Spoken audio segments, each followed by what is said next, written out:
What's up, horror fans? This is your boy, Crypt Keeper. Welcome sa ating munting channel. At kung bago ka pa lamang dito, ay inaanyayahan kita na mag-subscribe at pindutin mo na rin ang notification bell. Kung kwentong aswangan ng trip mo, ako na ang bahala sa'yo. Anyway, simulan na natin ang aswangan.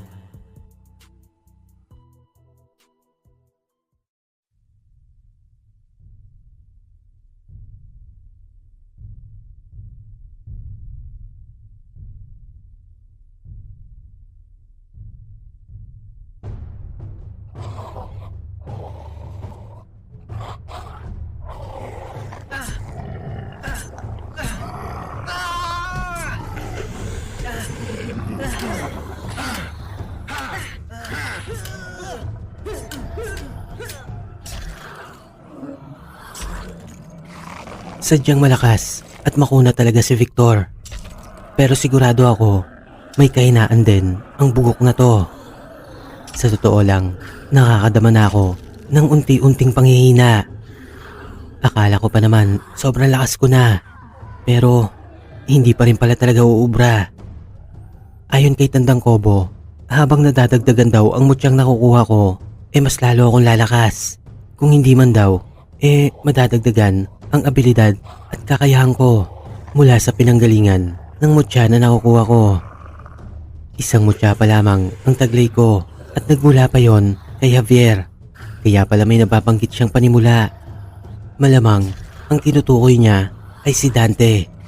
Pero nagkamali siya dahil hindi ko hayaang mapahamak ang kaibigan ko. Pamilya na ang turing ko sa kanila at gagawin ko ang lahat para protektahan sila. Huwag naman sanang dumating ang pagkakataon na kailanganin pa namin ni Javier na magduos. Patuloy ako nakipagtagisan kay Victor at kahit medyo lamang siya ay hinayaan ko lang yon. Gusto ko makampante siya na kayang-kaya niya ako. Kailangan ko lang humanap ng tamang tiyempo. Isa-isa kong inalala ang mga taktika at words of wisdom ni Tandang Kobo at ngayon ay sisimulan ko nang gamitin yon.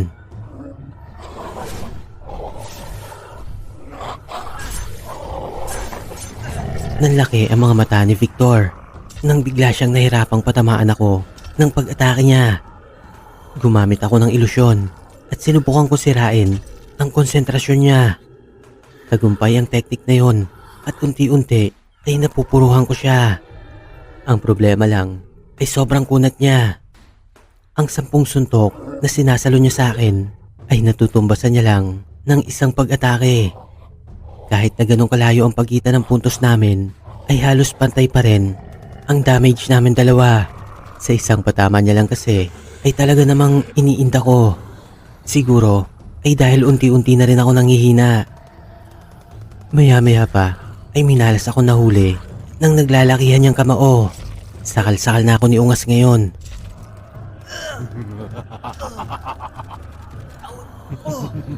Tawan mo ko! Ayos ka rin sana, Amangwa. Sa tingin ko, ay malayo pa ang mararating mo. Ang kaso, nagkamali ka ng unang hinarap mo. Dahil hindi mo pa kayang pantayan ang taglay kong kapangyarihan. Ang dami mo pang satsat, Ungas. Tapusin mo na ako, kung kaya mo. Kung nagmamadali kang pumanaw, pues, pagbibigyan kita. Tapos ka na, Victor. Para sa mga kalahi kong pinaslang nyo. Panuway ka. Dapat lang maubos sa mga lahi niyong alamid. Dapat ay matagal ko na kayong tinapos.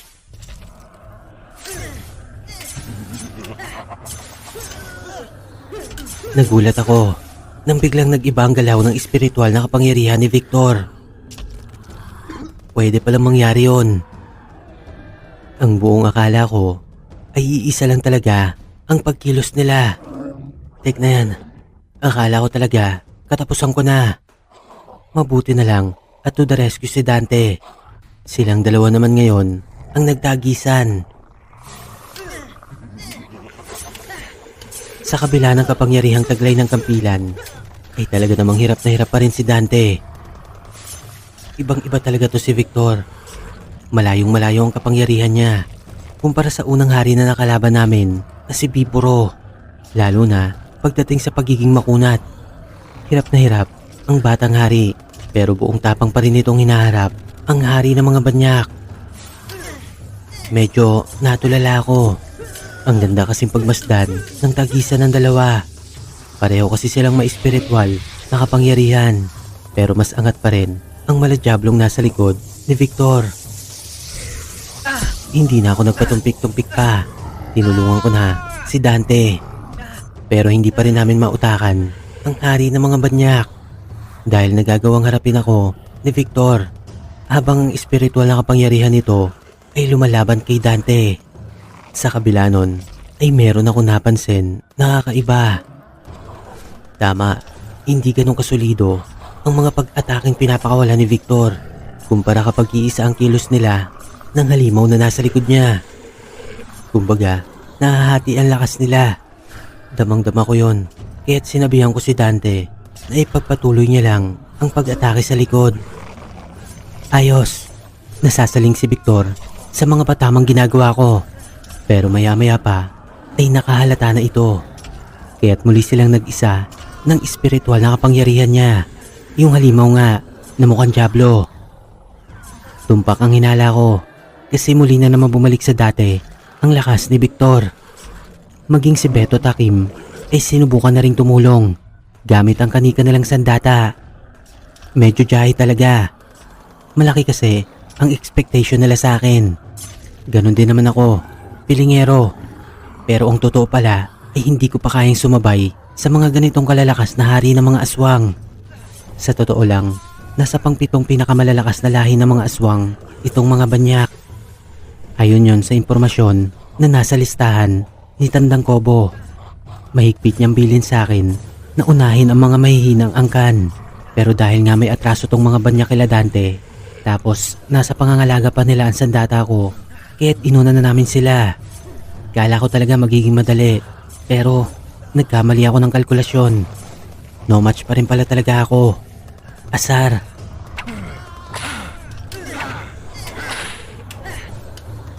Apat na kaming nagtulong-tulong, pero sabay-sabay pa rin kaming tumuturit. Iba kasi talaga tong si Victor, parang hindi napapagod. Nang mapalapit ako kay Dante, ay pasimple ko siyang kinausap. Nahalata niya rin pala ang pagbabago sa lakas ni Victor sa tuwing naghihiwalay sila ng diablo sa likod niya. Iisa lang pala kami nang binabalak ang mapaghiwalay ang dalawa. Yun na lang kasi ang tanging paraan na nakikita namin. Agad na pinaalam ni Dante yon sa dalawa, kaya't maya-maya nga ay sabay naming inatake ni Beto si Victor mula sa harap nito.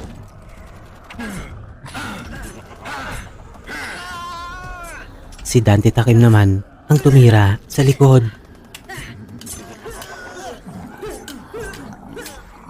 Nung una ay talagang pinadama namin kay Victor na nanghihina na kami at hindi na namin kaya kahit maghiwalay pa sila ng diablo niya. Kaya ayun, napilitan kami magpagulpe. Nagtulong-tulong pa kayo mga mahihinang nilalang. Kung sa bagay, kailan nga ba nagtagumpay ang kinatatakutan nila mga amangwa? Sa tagal ng panahon, puro banta at pananakot lang ang alam gawin ng mga hinirang na yan. Pwes, patutunayan kong palpak ang kanilang itinakda. Mamatay kayong lahat! Ah! Beto! Ngayon na! Bago pa man maitarak sa akin ni Victor ang kanyang tabak, ay mabilis nang napuluputan ng latigo ni Beto ang kanang kamay nito. Kaya't hindi niya nagawang maituloy ang pag-atake. Yun naman ang pagkakataong hinihintay ni Dante upang umatake sa kanang kamay din ng diablo. Habang buong lakas ding hinahawakan ni Hakim ang kaliwang kamay nun. Ngunit iniwas-iwas lang nito ng todo si Hakim tungo sa lapag. Ganun din ang nangyari kay Beto na nakasaad na talaga sa aming plano. Ayos, pagkakataon ko nang umatake. Pinuntirya ko ang puso ni Victor upang madukot yon. Nanlilisik ang mga matang napatitig sa akin ang hari ng mga banyak. Habang unti-unti kong dinudukot ang puso niya. Sumpain ka, Amangwa!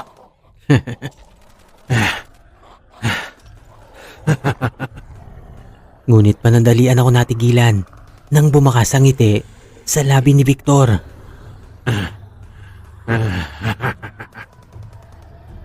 Unti-unti itong lumingon sa kinatatayuan ni Dante. Shit!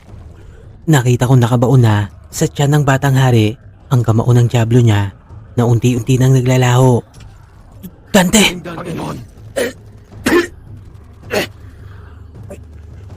Giler! Tuluyan ang bumagsak ang hari ng mga alamid habang nakahawak ang dalawang kamay nito sa nabutas niya sikmura. Walang yaka! Mamatay ka! Ha! Buong lakas kong tinagpas ang ulo ni Victor gamit ang nagtatalasang kong kuko. Pumulandit ang kulay itim nitong dugo habang mabilis na humiwalay ang ulo ng hari ng mga banyak mula sa kanyang katawan. Nagmamadali naman kami na nilapitan ang ngayong nakahiga na si Dante. Dante, ayos ka pa ba? Haring Dante, magpakatatag ka. Panginoon, hindi ka pa maaaring mawala. Wala pang magmamana ng trono mo. At sino namang may sabing mamamatay na ako? Inilabas ni Dante ang isang supot na naglalaman ng balatilom. Ayos, buong akala ko talaga ay mababawasan na ang kaibigan ko. Pasalamat na lang talaga sa mahiwagang bagay na yon na agad na napagaling ang batang hari. Buong kasabikan ko naman tinitigan ang nagliliwanag na puso ni Victor bago ko nilantakan yon na parang asong gutom. Matapos kong gawin yon ay nanginig ang buong katawan ko na para bang may epilepsy ako. Kakaibang pakiramdam ang dumaloy sa buo kong katawan. Alam ko may kapangyarihan na naman ang nadagdag sa akin. Ganito ang naramdaman ko nung una akong pinakain ng puso ng aswang ng kakambal kong si Javier. Pero mas matindi ang epekto nito. Kumbaga, mas solid ang datingan. Nakita ko ng bahagya ang mga nakaraan ni Victor. Masyadong magulo. Pero may tinandaan ako na ilang mahalagang impormasyon. Wala na akong pakialam sa ibang nakaraan niya. Basta ang mahalaga, napaslang ko na siya at makukuha ko na ang aking sandata. Nakita ko naman kung saan nila itinago yon. Ibang klase, nakaka-amaze talaga ang espada ng Amangwa. Espada ko pala. Ito talaga yung nakita ko doon sa pangitain ko. Pero mas namangha ako nang tuluyan ko na itong nahawakan. Kaagad na naglabas ito ng kulay asul na usok. Animoy ora yon na nanggagaling sa espada. Kakaibang pakiramdam din ang natamo ko. May malakas na puwersa ang biglaang dumaloy sa buong katawan. Oo nga't mainit yon, pero sakto lang. Hindi katulad ng unang beses na hawakan ko ang kampila ni Akadir. Ayon kay Yumir, marami pa rin daw ang mga nakatakas na banyak. Nang malaman ng mga ito na patay na ang kanilang hari. Kung saan sila patungo ay hindi namin alam.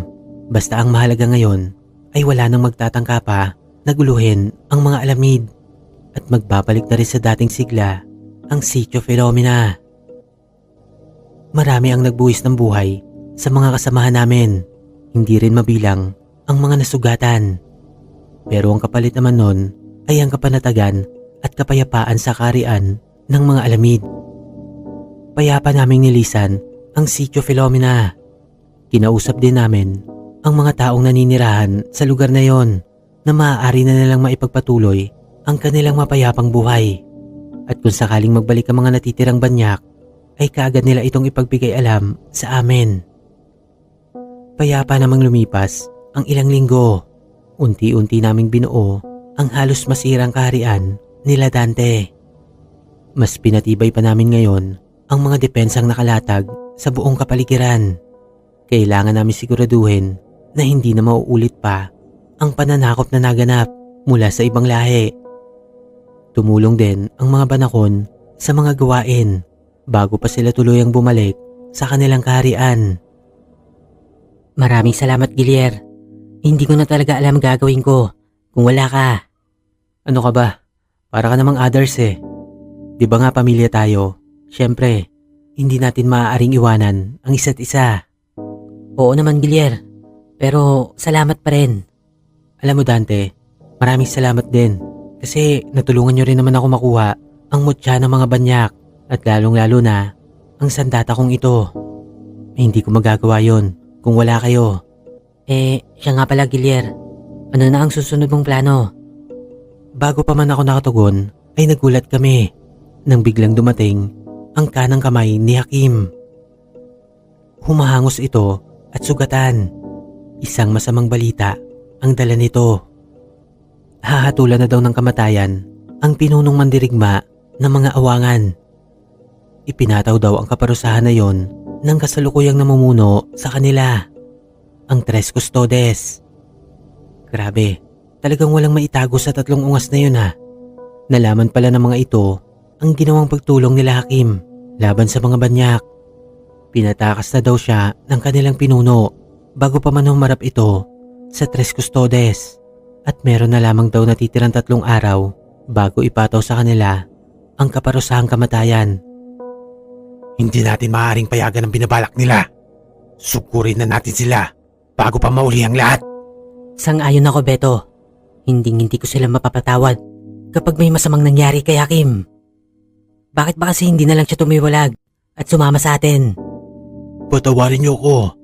Sa totoo lang, ay gustong sumama sa akin ni Hakim. Ngunit hindi namin basta-basta maiiwan ang mga awangan sa kamay ng 3 tagapagbantay. Kilala namin sila kung papaanong magpalakad ng kaharian. Brutal sila at walang pakundangan. Huwag mo nasisihin ang sarili mo, Don Lupo. Matagal na ring namumuro sa akin ng 3 bugok na yun eh. Ngayon nila ako subukan. Sisiguraduhin ko ang katapusan nila kasama ng kanilang hari na si Kiros. Wala na kaming inaksayang sandali. Gumawa kami ng mabilisang taktika. Iminungkahi ni Dante na pabalikin ang mga banakon upang makatulong sa amin. Pero may suwestyon si Don Lupo. Susubukan niya raw na kausapin ang iba pang mga awangan. Baka sakaling mapakiusapan niya ang mga ito. Kita ko sa mata ng matanda ang purong pagmamalasakit sa mga dati niyang nasasakupan.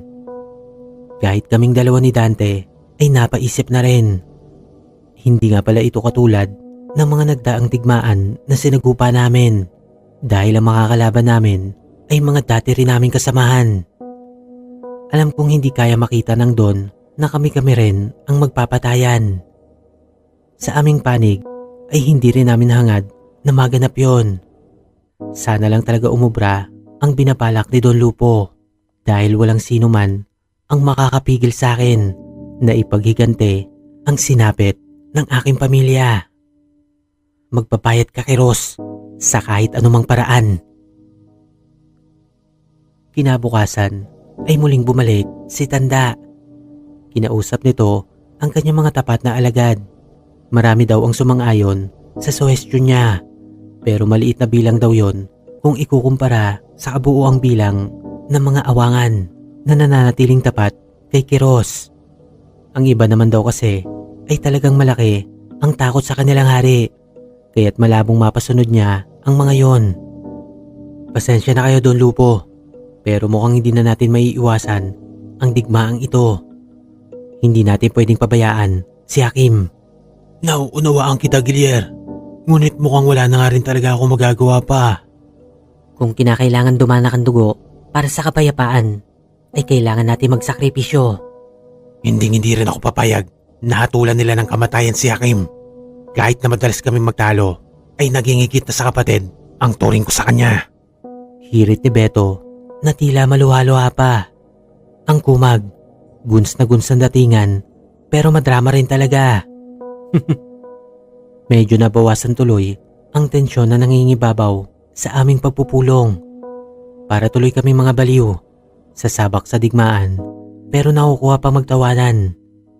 Isang araw bago hatulan ng kamatayan sila Hakim, ay palihim na naming napaligiran ang buong mansyon. Sinalubong kami ng mga tauhan ni Don Lupo mula sa sikretong lagusan. Nakakalungkot dahil iilan lamang ang bilang ng mga ito.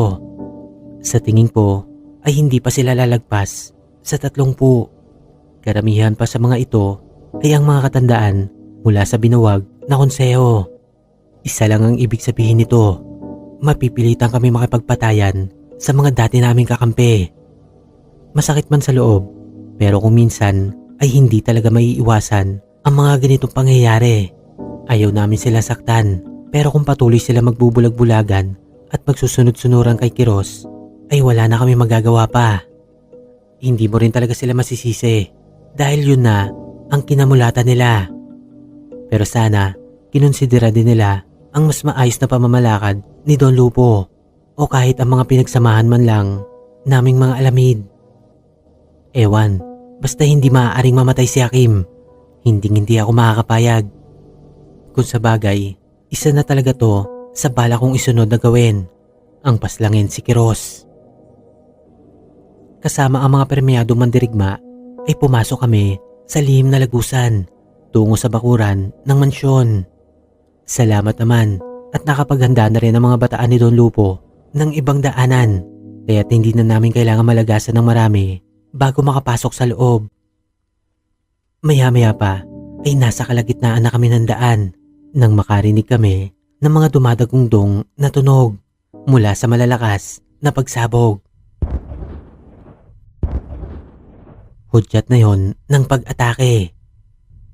Sa kabila ng mga digmaan na pinagdaanan ng mga alamid, ay sadyang marami pa rin ang bilang ng mga ito kumpara sa mga awangan, kaya't magdudulot pa rin yon ng pangamba sa mga tauhan ni Kiros.